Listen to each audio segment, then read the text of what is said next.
We are learning the book, the 11th book, Nizikim, damages. We are in the laws of Gezela, theft. Theft is different. Theft, robbery is different. So not theft, yeah. We learned the laws of theft. This is robbery. I should have called it theft. Theft is done, um, you know, going into people's homes without their awareness. Robbery is, at gunpoint. So different laws. So, chapter 4. Our sages penalized robbers and gave a person whose property was taken the prerogative of taking an oath to support his claim regarding the value of the goods taken. Right? A robber stole something, right? So how do you know the value? He has to pay it back. Right now that he's come forward, he's coming clean or whatever. So how do you know the value? So this is not biblical. This is rabbinic. The sages penalized the robber, that the value will be based on what the one who was robbed says it was under oath. He may then claim the money from the robber, provided the two witnesses testify that this person robbed him. But there had to be two witnesses that he was robbed for him to be able to take that. Interesting. And what if he came on his own?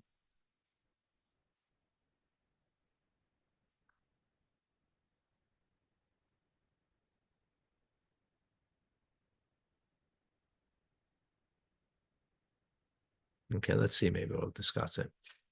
So what is implied? Halacha number 2. A person came into a colleague's home to collect collateral. Right? He was observed by two witnesses. So the story over here is Ruvain is owed money by Shimon. And he went into his home, which he's not allowed to, but he did, to collect collateral. I'm taking your phone. You owe me $1,000. Your phone's worth $1,000 or whatever, right? I'm taking it. That's called being a robber because you're not allowed to do it. And there were two witnesses. When he entered, he was not carrying anything under his cloak. And when he departed, he was carrying utensils under his cloak. But the witnesses were not able to discern what the utensils were. And the owner of the home states, he robbed me of this and this. Right? So witnesses know that he robbed because he came, then afterwards he's got stuff, he's stuffed underneath here. And witnesses saw that. They don't know what it was. Yeah, so he's giving the case of what the value is, right? Because if he robbed an iPhone, so you know what the value is because it has a market value. You don't know what he robbed. You just know that he robbed. That you have two witnesses. That's the case we're talking about, right? So now the one who was robbed, since this guy did rob him, the question is only what. So based on what he under oath will say, that's how much he has to pay. Oh, he robbed me of 3 pots and pans.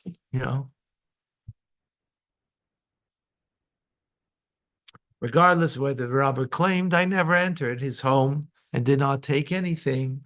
I entered his home as witnesses observed, but I did not take anything. Or he's making, this is another possible claim, right? The utensils on my cloak were mine. He's saying all of this, right? The robber. Or he said, I took this utensil. I took something specific, not what he's saying. I took a $50 thing, not a $300 item, right?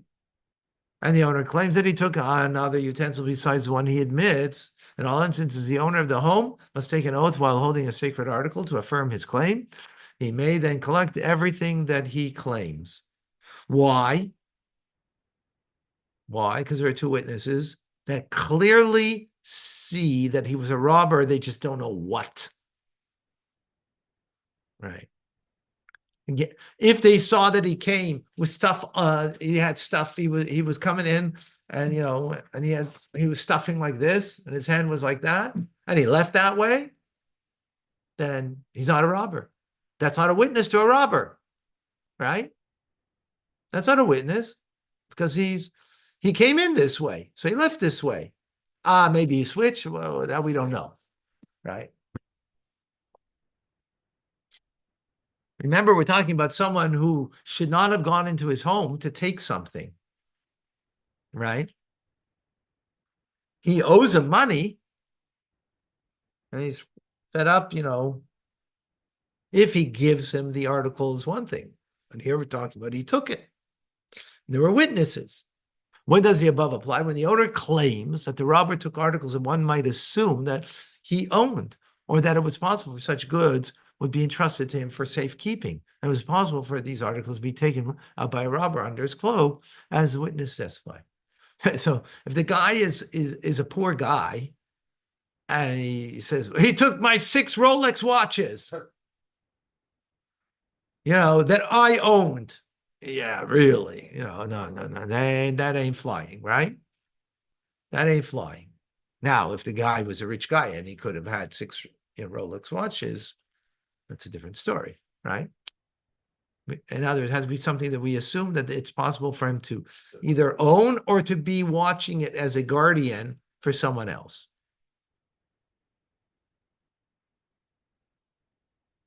Which, I mean, watching as a guardian for someone else, I mean, we could check from that person even to begin if he was a guardian, right? Okay, different rules apply, however. When the witness observes a person enters a colleague's home to take collateral, but did not see him depart, and they see him depart without appearing to be carrying a utensil under his cloak. Right? Under his cloak is because he's hiding something, right? He knows he shouldn't be there, but he's really upset. The guy's not paying back the loan, and he wants collateral. He wants a guarantee, right? Now, you might think that that's correct, that you could do that, but Torah says you can't. So the witness didn't see this now. Although the owner claims that the defendant took such and such, the defendant is not held liable. This applies even when the defendant denies entering the home, and thus contradicts the testimony of witnesses. He's even contradicting. He might say, I never entered the home. So that's contradicting the witnesses. Witnesses saw you carried, but they didn't see him leave. Or they saw him leave and he left the way he came, right? So the rationale is that if he claimed I entered his home, but I did not take anything, he would be required to support his claim by a rabbinic oath, and then he would be exonerated for it's possible that he entered with the intent of committing robbery, but did not. So he's even believed that he didn't enter, believed in the sense that we don't say, oh, you lied about this, we have witnesses. No. Because he's believed to exonerate himself that way. Why?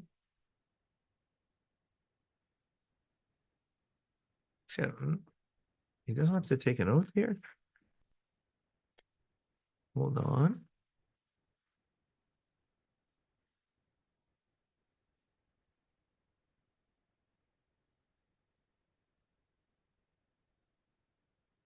Because if he would have entered, if he would have admitted that he had entered, remember, since the witnesses did not see him going out with something, they just don't know what it was, right?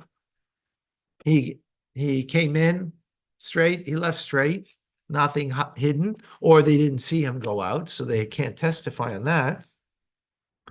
If he would have taken a rabbinic oath, which is without a sacred object, saying that I didn't take anything, and he would be exonerated. So therefore, since he had a way out, and the fact that he argues that he didn't enter, we do not. He's not. There's nothing to oblige him in.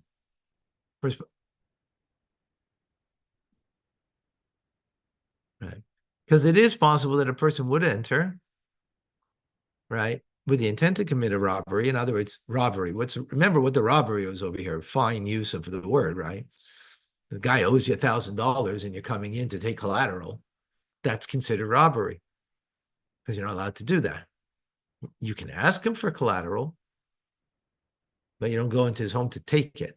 So here you wanted to do that, but maybe you changed your mind, right?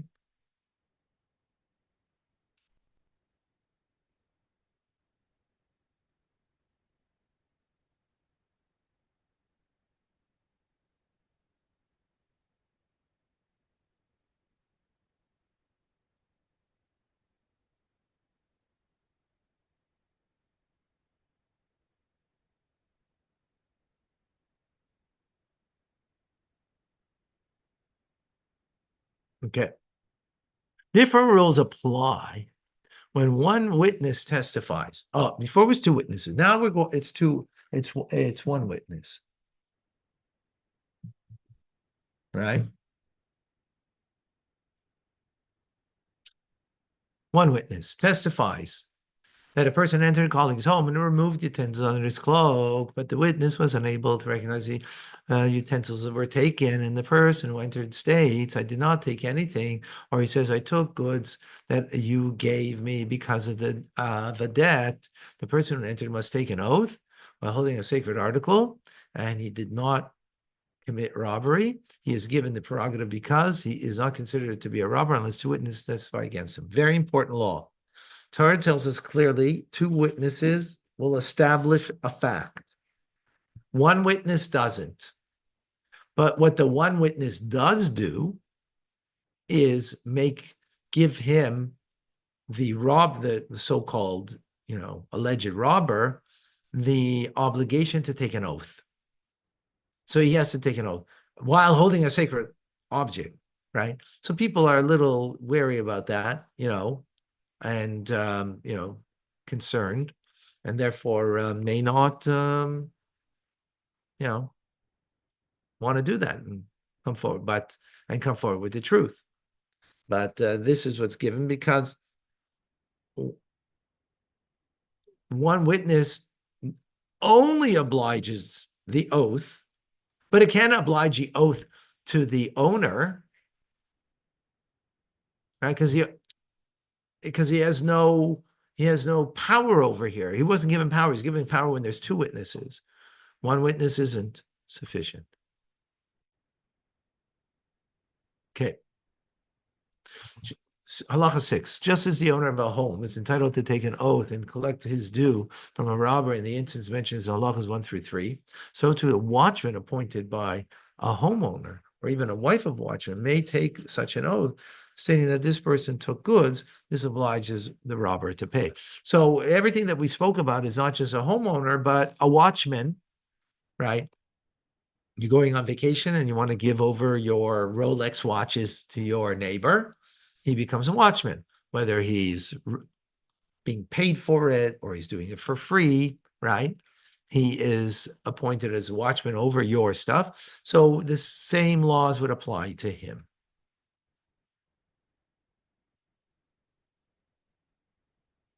If, however, the robber was observed by merely a worker or a harvester of the homeowner, they are not given the prerogative of taking an oath to allow the homeowner to collect against his claim.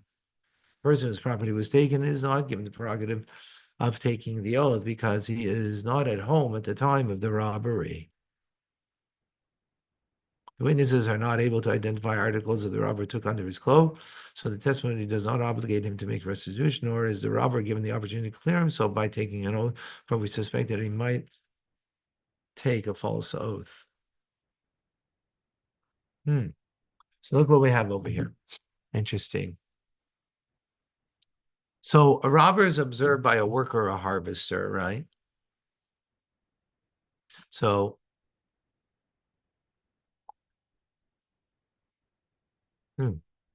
second.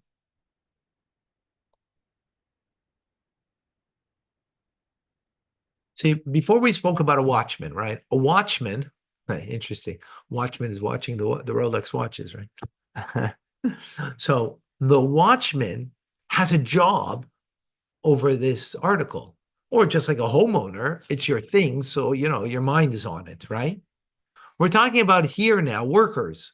Are workers like like focused on on what's going on in the house. No, they're working, they're harvesters, right? So they're not given the prerogative to taking an oath to allow the homeowner to collect against his claim. Right? Because they can't do that.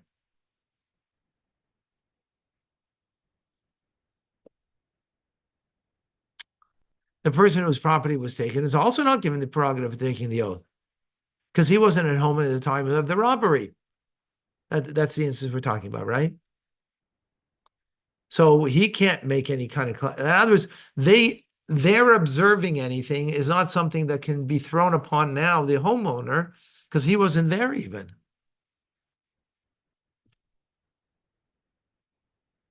Even though he knows certainly something's missing, but he didn't see the person take them. So he has no definitive knowledge of a person that took his goods, right? It's only the harvester, the worker, right? We're good? Now, okay, so now we have a third party. Who's that? The robber. So let him take an oath. The witnesses are not able to identify articles the robber took under his clothes, so the testimony does not obligate him to make restitution. Remember, if it's a one witness,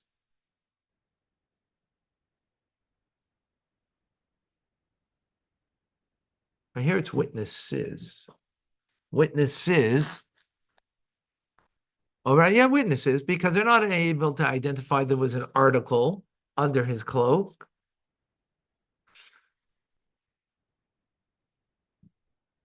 That there was something definitive.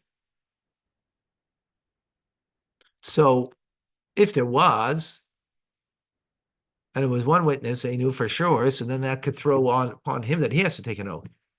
So then he can't clear himself through an oath because he's suspect of a falsehood. So how's the matter resolved? The problem here. The homeowner has to take a ban of ostracism issued against any person who took goods from his home and does not admit the matter to the court. Even if the robber admits to having taken certain articles, he is required to return only what he admits, for the owner cannot lodge a definitive claim against him because he didn't see anything. Interesting. Okay, I'm going to stop over here. Thank you, All Robert. right, folks. Thank you. God bless you. Thank you. Bye-bye. Bye. Keep you posted. I don't know if it's going to be tonight or tomorrow night to make our class in TRC Okay. to figure that out. I'll let you Thank know. you.